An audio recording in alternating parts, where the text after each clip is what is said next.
नमस्कार। नमस्ते। कैसी हैं? बिल्कुल बढ़िया। चलिए हम कार्यक्रम को आगे बढ़ाते हैं। बहुत खूब। सर्वप्रथम गणपति की वंदना करते हैं हम। जी। एक बार देखो ना, ठीक है।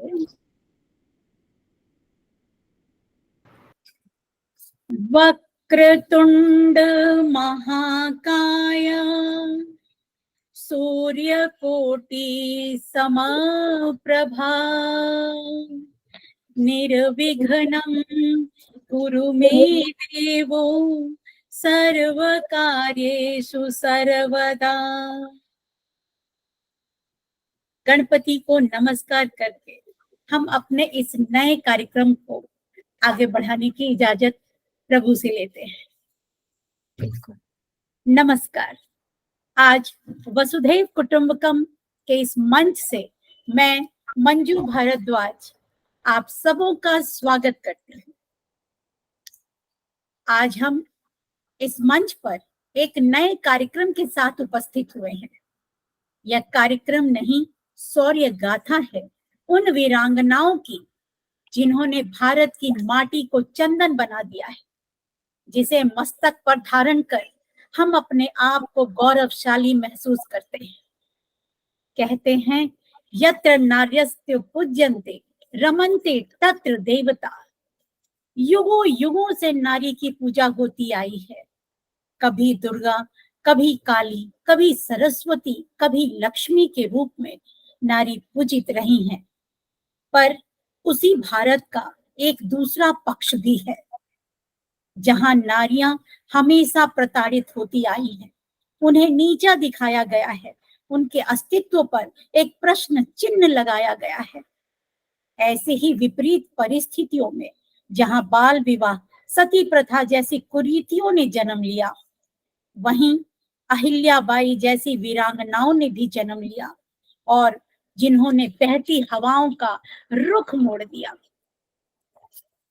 आज इतिहास गवाह है कि हमारी वीरांगनाओं ने भारत भूमि में जन्म लेकर भारत का मान बढ़ाया है, सम्मान बढ़ाया है। आज हम उनकी जीवन गाथा पर प्रकाश डालने की कोशिश करेंगे और इसी श्रृंखला में हमारे साथ जुड़ी हैं शिखा पोरवाल जी, जो कनाडा से हैं। कहते हैं धरती देखी अंबर देखा, देखा गगन के तारों ने। धरती देखी अंबर देखा, देखा गगन के तारों ने। अहिल्या की गाथा गाई है बहती हुई बहारों ने। कई युग बीत गए, कई बसंत पार हुए, कई पतझड़ बीते, पर इतिहास के पन्नों में अंकित अहिल्याबाई का चरित्र आज भी बिल्कुल नव किशोरी की तरह नवनीत है।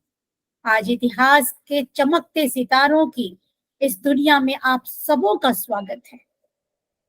और सर्वप्रथम मैं शिखा जी का स्वागत करना चाहती हूँ। शिखा जी आए मंच पर, आपका बहुत बहुत स्वागत है। बहुत बहुत धन्यवाद मंजू जी। और मैं पूरे वसुदेव कुटुंबकम के परिवार को, आपकी पूरी टीम को भी सादर साधुवाद करती हूँ और मुझे आमंत्रित करने के लिए धन्यवाद। बहुत बहुत नमस्कार, बहुत बहुत स्वागत है आपका। शिखा जी कैसी हैं? जी बिल्कुल बढ़िया। और आज एक अलग ही ऊर्जा का अनुभव कर रही हूँ, क्योंकि अहिल्याबाई जो कि मैं खुद इंदौर की हूँ और इंदौर की महारानी अहिल्याबाई थी, जिनको हम पढ़ सुन देख कर, मतलब उनके राजमहल और ये सब देख कर पले बड़े हैं। तो बहुत गौरव का अनुभव कर रही हूँ कि आज उनकी घटनाएं साझा करने के लिए, तो बहुत अच्छा लग रहा है आज। सही बात है, ये तो गौरव की बात है कि आप भी इंदौर से हैं। ये बिल्कुल, ये तो वास्तव में बहुत गौरव की बात है और आपको आज बहुत अच्छा लग रहा होगा। आपकी बिल्कुल। जन्मभूमि से ही निकला है एक ऐसा सितारा जो इतिहास के पन्नों में रोशन है। ये तो सच में बहुत बहुत खुशी की बात है। आप इतनी दूर रहकर भी भारतीयता को अपने अंदर जिंदा रखती हैं शिखा जी, ये काबिले तारीफ है आपके लिए। बहुत धन्यवाद। और मुझे ऐसा लगता है कि हम कहीं भी रहें पर हमारी रचकण में भारत और भारत की जो पावन भूमि है वो रहना चाहिए, और हर इंसान जो भारत का है उसमें भारतीयता रहनी चाहिए। तो वही हम लोग भी कोशिश करते हैं बाहर विदेशों में आके। तो बस ये एक छोटी सी कोशिश है। मुझे तो ऐसा लगता है कि दूर दराज रहकर इस माटी की खुशबू आपको और ज्यादा इसके करीब लाती होगी। बिल्कुल, बिल्कुल आप सही बोल रहे हैं। यहाँ पर हम जो तीज त्योहार मनाते हैं, बहुत ज़्यादा परंपरागत तरीके से मनाते हैं मंदिरों में, और उसमें सारे मतलब छोटे बच्चे से लगा के बूढ़े तक सब शामिल होते हैं, और बहुत अच्छा अनुभव होता है यहाँ पर हर त्योहार पर। वाह! वास्तव में कभी-कभी हम यहाँ से सोचते हैं कि हाँ, आप विदेश में हो, परंतु आपका दिल तो पूरी तरह से स्वदेश में है। बिल्कुल, बहुत बिल्कुल बहुत सही। अच्छा लगता है। पर शिखा जी, आपसे मिलकर बहुत खुशी हुई, बहुत खुशी हुई। बहुत धन्यवाद। आज हम अपने कार्यक्रम इतिहास के चमकते सितारे की पहली कड़ी प्रस्तुत करने जा रहे हैं, और हमारी चर्चा का विषय है मराठा साम्राज्य की प्रसिद्ध महारानी अहिल्याबाई। आ, आज तो कहते हैं महिला शक्ति का ये एक अनोखा उदाहरण है। जिस महिला उत्थान, महिला सशक्तिकरण, बेटी पढ़ाओ बेटी बचाओ का नारा हम आज लगा रहे हैं और खुद को 21वीं सदी का बता रहे हैं, ये सारी चीजें अहिल्याबाई के चरित्र को पढ़कर बड़ी खोखली सी जान पड़ती है। बिल्कुल, बिल्कुल सही बोला मंजू जी आपने। यदि हम हमारा पूरा इतिहास खंगालें, तो वैदिक काल में भी हमारे यहाँ पे महिलाओं की स्थिति आज से भी बेहतर थी। वहाँ पर तब भी उनको समान अधिकार प्राप्त थे, साथ ही में उनको पैतृक संपत्ति में से भी अधिकार था कि उनका पूरा उनको हिस्सा मिलेगा, और उन्हें वही मान-सम्मान सब कुछ मिलता था समाज में भी। पर वो धीरे-धीरे हमारे यहाँ पे जब मुगल आए, और मुगल आने के बाद जो पर्दा प्रथा, सती प्रथा और ये सारी प्रथाएँ शुरू हुई, और उसी के बाद से हम बोलेंगे कि महिलाओं के लिए जो मतलब कि उसके बचाव के लिए कुछ रूल्स बनाने पड़े, और महिलाओं की को भी अपनी इज्जत बचाने के लिए ये सारी चीजें अपनानी पड़ी। अदरवाइज हमारा तो जो इतिहास गवाह है कि हम बहुत सशक्त महिला सशक्तिकरण के उस समय में भी हम थे, और आज भी हम फिर से उसकी कोशिश कर रहे हैं। तो ये हमारे लिए गौरव की बात है। बहुत सही बात है, बहुत सही। 31 मई 1725 में जन्मी अहिल्याबाई एक कुशल धनुधर योद्धा भी थी। वे बहुत ही बुद्धिमान, न्यायप्रिय और सक्षम शासक थी। भारत सरकार ने उनके सम्मान में डाक टिकट भी जारी किया था। ये उन दिनों की बात है, 1725 की। जी। अ, उनके लिए डाक टिकट तो शुरू किया, और इंदौर में उनके नाम से देवी अहिल्या विश्वविद्यालय भी है, और अच्छा। वो हाँ, काफ़ी सालों से है, और मध्य प्रदेश का बोलेंगे कि काफ़ी फेमस विश्वविद्यालय है। उसी के साथ में हर साल एक अहिल्या उत्सव मनाया जाता है, और वो होता है कृष्ण चतुर्दशी को, जिस भाद्र पक्ष की कृष्ण चतुर्दशी को, जिस दिन अहिल्याबाई देवालोक में प्रस्थान किया था, तो उसी के उसमें उसको मनाते हैं। उस दिन उनकी पालकी निकलती है, वहाँ उनका जो राजमहल है उसको इंदौर में राजवाड़ा बोला जाता है। अच्छा, अच्छा। तो वहां से तो मतलब आज भी उनके जो उन्होंने परिपाटी शुरू करी थी और जो भी था उसको आज भी याद करके, और वहां पर ये प्रोग्राम किए जाते हैं। उनको माल्यार्पण, उनकी एक बहुत बड़ी प्रतिमा है, उस पर माल्यार्पण किया जाता है, और सारे ऑफिसेस जो सरकारी ऑफिस है वो उस दिन सुबह लगते हैं, और दोपहर में ये पालकी निकलती है। वाह, तो इसके लिए क्या बात है! कितना खूबसूरत दृश्य होगा वो। बहुत मैं बहुत कल्पना करके ही बहुत खुशी महसूस कर रही हूँ, कितना खूबसूरत होगा वो। सही में कहते हैं, बनाकर लक्ष्य जीवन का जगत को राह दिखलाया, डटी रही वो राहों पर अमूल्य मंत्र सिखलाया। उनके सिखाए गए अनमोल मंत्र आज महिलाओं के सशक्तिकरण के लिए एक मील का पत्थर साबित होते हैं। बिल्कुल। वास्तव में आप सती प्रथा के उस दौर में जब उनके पति वीर गति को प्राप्त हो गए, तो उनके ससुर जी ने, जिनका नाम था मल्हार राव होलकर, उन्होंने अहिल्या देवी को सती नहीं होने दिया। उनके ससुर जी मल्हार राव ने अहिल्या देवी होलकर को साम्राज्य की कमान सौंप दी, ऐसा हमने पढ़ा है। जी, एक्चुअली में ऐसा, मतलब कि जो अभी एक अहिल्या देवी का सीरियल आ रहा है, उसमें तो बताया है कि जो उनके पति थे, मतलब उनकी अहिल्या बाई जो थी, उनकी एक और सौतन थी, पर यदि हम गूगल सर्च करें तो उसके अनुसार उनकी 3 और सौतन थी और उन तीनों ने सती होना मंजूर किया। पर इनको भी सती ये भी होना चाह रही थी, पर इनको ससुर ने नहीं होने दिया, क्योंकि उन्होंने बोला इनका बेटा भी तब बहुत छोटा था। तो और वो खुद बूढ़े हो गए थे, तो उन्होंने बोला कि ये राजपाट कौन संभालेगा? और वो बहुत दूरदर्शी थे, उनको पता था कि अहिल्याबाई सब कुछ वो कर सकती है अच्छे से, जो मेरा बेटा भी नहीं कर सकता था। तो इसलिए उन्होंने उनको सती नहीं होने दिया और उन्होंने उनको फिर अपने राज की बागडोर संभालने को दी और थोड़े समय तक वो दोनों ने मिल के चलाया और फिर उनकी डेथ के बाद अहिल्याबाई अकेली ने चलाया। लेकिन एक बात मेरी समझ में नहीं आती कई बार कि सती प्रथा इतनी कट्टर तरीके से यदि हमारे जनमानस पर लागू की गई, तो उसमें दो को सती होने की इजाजत और एक को रोक देना, ये कैसे होता था ये निर्णय? नहीं, ये एक्चुअली में जो उनके ससुर जी भी थे, हम यही बोलेंगे कि वो थोड़े से आधुनिक, उस जमाने के आधुनिक ही थे कि उन्होंने अपनी बहू को भी सारी चीजें सिखाई और उन्होंने बहू को बहू की तरह नहीं रखा और उनको पता था कि इनमें ये काबिलियत है, तो उन्होंने उसी को पहचान कर और उन्होंने ये निर्णय लिया और अहिल्याबाई ने वो साबित भी करके दिखाया। यदि हम देखें तो इतिहास में उन्होंने वो बिल्कुल, सारी उस कसौटी पर खरी उतरी वो। बिल्कुल, बिल्कुल। शिखा जी, अहिल्या देवी तो खुद ही एक विधवा स्त्री थी। उन्होंने तो सारे उस विधवा दंश को भी भोगा होगा। उन दिनों विधवाओं की पीड़ा को भी उन्होंने बहुत महसूस किया होगा। तो उन्होंने विधवाओं के लिए ऐसा क्या-क्या किया? अ, उस समय में एक बहुत ही, मतलब ऐसा कानून था कि जो विधवा है और यदि उनको लड़का नहीं है तो उनकी जो संपत्ति है वो राजकोष में चली जाएगी, मतलब ओह! जैसे घर वगैरह ये जो भी है।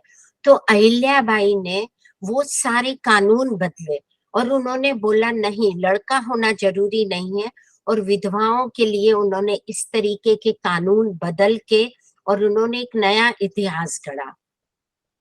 वाह! उनकी तो बेटी की शादी भी उन्होंने, मैंने पढ़ा कि उनकी बेटी की शादी उन्होंने एक बहादुर गरीब आदमी से की। बिल्कुल।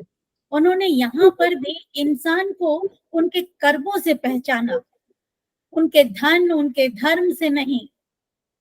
बिल्कुल, वो वैसी ही थी और उनके ससुर जी भी वैसे ही थे, क्योंकि उन्होंने भी अहिल्याबाई को जो देखा था कि वो गरीबों को भोजन करवा रही है, एक छोटी-सी लड़की, और वो उसको देखकर उसके पीछे-पीछे उनके घर तक चले गए और उनका हाथ माँगा।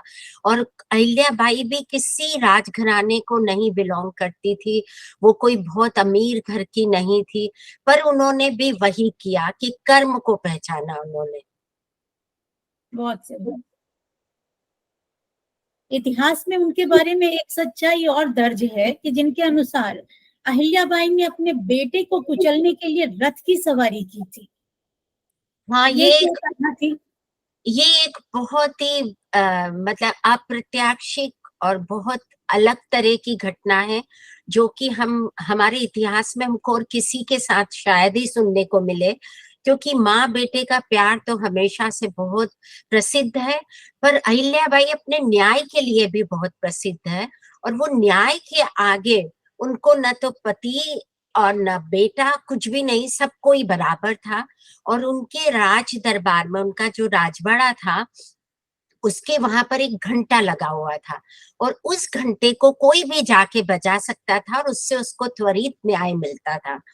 तो एक दिन उन्होंने देखा कि वो घंटा एक गाय बजा रही है। तो जब उन्होंने खिड़की में से देखा तो उन्होंने तुरंत द्वारपाल को बुलाया और उन्होंने सारा पूछा कि क्या बात हुई है। तो पूरे महल में हड़कंप मच गया और उन्होंने बड़ी दबी आवाज में बोला कि किसी ने इसके बछड़े को मार दिया है। तो उन्होंने उन्होंने ये बोला कि ये किसने, ये दुष्कर्म किया किसने। तो कोई भी बताने को तैयार नहीं था क्योंकि ये उनके बेटे मालेराव ने किया था। फिर उन्होंने जब जोर दिया तो उनको बताया गया, तो उन्होंने बोला ठीक है, न्याय तो होगा ही। और उन्होंने अपनी बहू को बुलाया, मालेराव की पत्नी को बुलाया और उन्होंने बोला यदि किसी के बच्चे को माँ के सामने मार दिया जाए तो उस व्यक्ति को क्या सजा देनी चाहिए। तो उसने बोला मौत की सजा उसको भी देनी चाहिए। उन्होंने बोला बस मुझे जवाब मिल गया। और उन्होंने बोला कि मेरा रथ तैयार करो और मालेराव जी को उन्होंने वो एक जो जिस बाजार में उस गाय के बछड़े की मृत्यु हुई थी वहीं पर उन्होंने मालेराव जी को हाथ पैर बांध के लिटाया। अब समस्या ये हुई कि रथ कौन हाके, कोई भी तैयार नहीं था। तो अहिल्याबाई ने बोला कोई बात नहीं, मैं चलाऊंगी। और उन्होंने रथ की अपनी बागडोर संभाली और वो चलाने लगी। तो एकदम अप्रत्याशित घटना हुई कि एक गाय आगे, वही वाली गाय आगे आ गई। तो अहिल्याबाई थोड़ी सी पीछे हो गई और फिर उन्होंने बोला कि नहीं, गौ माता के दर्शन करके उन्होंने बोला नहीं, मुझे न्याय तो देना होगा माता के लिए। और वो फिर से उन्होंने एक और दूसरी बार फिर करा, फिर से रथ आगे लाई, फिर से गाय आ गई। फिर सभी ने उनको हाथ जोड़कर विनती करी कि ये गाय माता नहीं चाहती है। तो वो भी फिर इस बात को मान गई और इस तरीके से उन्होंने मालेराव जी को उस टाइम पर छोड़ दिया। और आज भी उस बाजार का नाम आड़ा बाजार है, वो इंदौर में है, राजवाड़ा के बिल्कुल पास में है। और मंजू जी वहां पर एक और बहुत बड़ी बात है कि वहां महिलाओं की सारी चीजें मिलती है, श्रृंगार। और मतलब यदि आप इंदौर गए और आड़ा बाजार नहीं जाए तो आपकी शॉपिंग अधूरी रहेगी। क्या बात है, अद्भुत थी अद्भुत, अहिल्याबाई, बिल्कुल। अद्भुत। उनको तो इनके शासनकाल में लोग उन्हें लोक माता भी कहते थे। बिल्कुल राजमाता, लोक माता। और उन्होंने एक टाइम के बाद में जब उनके बेटे की भी मृत्यु हो गई और उनकी बेटी भी सती हो गई, उसके बाद में उन्होंने अपना पूरा राजपाट जो था वो शिव जी को समर्पित कर दिया था, क्योंकि वो बहुत बड़ी शिव भक्त थी। और उन्होंने हर पेपर पर हुजूर शंकर लिखती थी। और आपने कभी उनके पिक्चर भी देखे होंगे तो हमेशा वो एक शिवलिंग हाथ में लेकर, तो वो हमेशा उनके साथ रहता था। और वो शिवलिंग को उनके पति के प्रतीक के रूप में अपने साथ हमेशा रखती थी। और मतलब उनको किसी धन धान्य से उनको कोई मतलब नहीं था। उनका बस एक ही था कि न्याय प्रिय था और उनका पूजा पाठ धर्म और इसी सब में, और बहुत ही दयालु प्रवृत्ति की थी वो। कोई छोटा सा भी व्यक्ति आके उनको अपनी समस्या बताता था तो वो उसको जरूर उसका समाधान करती थी। और उन्होंने कई अनोखे निर्णय लिए उनके राज्यकाल में। जैसे कि उन्होंने एक जमीन का विवाद बहुत चलने लगा वहां पर, तो उन्होंने खसरा का एक नया रूल निकाला, 12/7 का।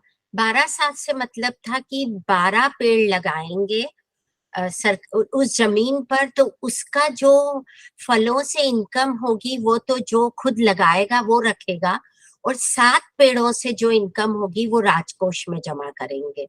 तो बहुत ही उन्होंने कुछ कुछ इतने, मतलब वो हम ये बोलेंगे कि बहुत बुद्धिमान थी, दूरदर्शी थी, बुद्धिमान थी। और बहुत ऐसे निर्णय ले लेती थी कि जो हम आज भी सोच के और हम आश्चर्य करते हैं। और अभी भी महाराष्ट्र में उनका वो खसरा का नियम लागू होता है। कहते हैं पढ़ाई लिखाई कभी ज्ञान का परिभाषा नहीं बन सकता। सच बात है, बिल्कुल बिल्कुल सही बोला आपने। इसीलिए उनके लिए ये कहना गलत नहीं होगा कि खुद ही को कर बुलंद इतना कि हर तकदीर से पहले खुदा बंदे से खुद पूछे, बता तेरी रजा क्या है। बिल्कुल। अहिल्याबाई के साहस की तो जितनी भी तारीफ की जाए कम है, उतने उनकी दृढ़ता ने वक्त को भी अपना गुलाम बना लिया था। उन्होंने कन्याकुमारी से लेकर हिमालय तक, द्वारका से लेकर पुरी तक अनेकों मंदिर, घाट, तालाब, दान संस्थान, धर्मशालाएं, कुएं, भोजनालय बनवाए। काशी का प्रसिद्ध विश्वनाथ मंदिर और महेश्वर के मंदिर और घाट भी उन्होंने ही बनवाए हैं। उन्होंने गुजरात के सोमनाथ मंदिर का भी निर्माण करवाया, कई मंदिरों का जीर्णोद्धार भी करवाया। बिल्कुल। और उसके लिए उन्होंने ट्रस्ट बनाया, मतलब उस समय में ट्रस्ट बनाना, हम 1700 की बात कर रहे हैं, 1700 बिल्कुल, ईस्वी में वो वाली सोच रखना एक बहुत बड़ी बात है। बहुत तो बड़ी बात। उन्होंने 2 ट्रस्ट बनाए थे, एक राजकोष और एक पारिवारिक ट्रस्ट। तो पारिवारिक ट्रस्ट से उनके जो पर्सनल काम थे कि किसी का कुछ, मतलब कि डेथ पर जो भी पूजा पाठ, जो कर्म कांड और वो करवाते हैं, उसके लिए वो खर्चा उसमें से करती थी, और राजकोष को हाथ नहीं लगाने देती थी। और उसके लिए वो अपने पति से भी एक बार अड़ गई थी, क्योंकि वो अग्रिम वेतन कभी-कभी ले लेते थे। राजकोष में से और पारिवारिक ट्रस्ट में से, दोनों से मिलके उनको सैलरी मिलती थी। तो उन्होंने एक बार अग्रिम वेतन देने की कोशिश करी, तो उनको अहिल्याबाई ने बिल्कुल मना बोला, और उन्होंने बोला नहीं, ये मेरी जनता का पैसा, ये जनता के ही काम में आएगा। और उसके साथ में एक और चीज थी कि वो उसमें कभी हिचक नहीं करती थी कि ये मेरे पति हैं या ये मेरा बेटा है। मतलब वो एक माँ होकर भी न्यायप्रियता के लिए प्रसिद्ध थी। और मैं ये वहां न्यायप्रियता शब्द बार बार बोल रही हूँ, क्योंकि यही उनकी खासियत थी। बहुत सही, बहुत सही। महिला सशक्तिकरण के इस मंच पर जब महिला शिरोमणि अहिल्या देवी को अपनी श्रद्धांजलि हम सब अर्पित करते हैं, साथ ही उनसे आशीर्वाद चाहते हैं ताकि हम अपनी कमजोरियों पर विजय पा सकें और देश के लिए, समाज के लिए कुछ कर सकें। चंद पंक्तियों में कहना चाहूंगी, प्रेम तपस्या है, ज्ञान शक्ति नारी में साकार है। प्रेम तपस्या ज्ञान शक्ति नारी में साकार है। नारी की माटी से गढ़ा, इसी की माटी से गढ़ा नारी का आकार है। प्रेम तपस्या ज्ञान शक्ति नारी में साकार है, इसी की माटी से गढ़ा नारी का आकार है। जीवन जिसके पहलू में नाचे, ऐसी वो मिसाल है। कहीं वात्सल्य की गंगा तो कहीं प्रेम की ढाल है। कहीं सची का तेज प्रखर है, कहीं ज्ञान सची की तरह है। कहीं सची का तेज प्रखर है, कहीं शक्ति स्वाभिमान है। कहीं भक्ति में डूबी मीरा, कहीं गार्गी का ज्ञान है। दीप शिखा सी जलती काया, धरती का विहान है।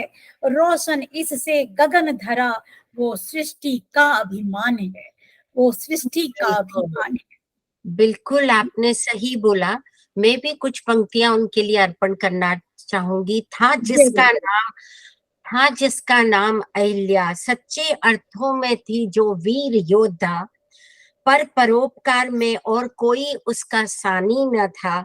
शिव भक्त व अदम्य साहस की वो मिसाल, राजपाट की मशाल थामे, दुश्मनों के लिए प्रचंड प्रहार, स्वर्ण अक्षरों में अपना नाम दर्ज कर चिर निंद्रा में सो गई 13 अगस्त 1795 को, जो आज भी हर नारी की प्रेरणा की कसौटी पर खरी उतरती है। कोटि कोटि नमन है ऐसी वीरांगना को, कोटि कोटि नमन है ऐसी वीरांगना को। बहुत सुंदर, बहुत सुंदर शिखा जी, बहुत सुंदर। कहते हैं पन्ने इतिहास के तो देखिए यूं ही बदलते रहेंगे। हर पन्ने पर, हर पन्ने पर हम अपना शौर्य गढ़ते रहेंगे। और हमारी रोशनी है हमारी अहिल्याबाई, जिससे रोशन है सारा जग और सारा नारी समाज। सारा नारी समाज के लिए वो एक प्रेरणा के स्रोत हैं। यदि हम उनकी चरण धूलि लेकर उनके पद चिन्हों पर चलने की कोशिश करें, तो आज शायद हम बहुत सारी कुरीतियों से दूर हो जाएंगे और काफी कुछ सफल हो सकेंगे अपने जीवन में और देश और समाज का भी नाम रोशन कर सकेंगे।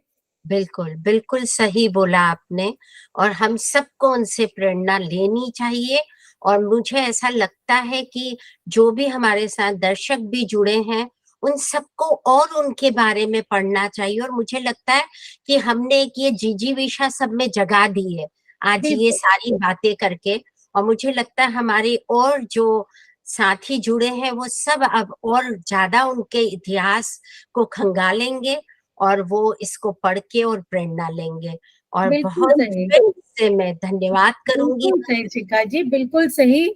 आपने आज ये अहिल्याबाई के विषय में जितनी बातें बताई, कई चीज़ों से हम सब अनजान थे, जो आपने बहुत सुंदर ढंग से बताया और कहते हैं हमारे इतिहास के पन्नों में कुलकुलाते इन सितारों को हम फिर से इनसे इनसे अपना आकाश रोशन करें, यही हमारी ख्वाहिश है।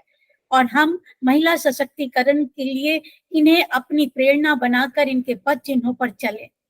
इनके चरणों में मैं भी बार-बार नमन करती हूँ और आप सभी व्यूअर्स का भी तहे दिल से अभिनंदन करती हूँ और फिर जल्द ही हम मिलेंगे अगली बार अपनी एक और नए सितारे, नई वीरांगना के साथ। तब तक के लिए बहुत-बहुत धन्यवाद। बहुत-बहुत धन्यवाद। बहुत-बहुत बहुत-बहुत धन्यवाद शिखा जी आपका भी। आपने हमसे जुड़कर हमारा मान बढ़ाया। बहुत-बहुत धन्यवाद। और मंजू जी आपका बहुत आभार कि आपने मुझे इसके लिए चुना और हमेशा मैं वसुधैव कुटुंबकम परिवार के साथ जुड़ के एक ऊर्जा का अनुभव करती हूँ और इसी उमंग और उल्लास के साथ हम आगे भी जुड़े रहेंगे। बहुत-बहुत धन्यवाद। बहुत-बहुत धन्यवाद आप सबों का। बहुत-बहुत धन्यवाद।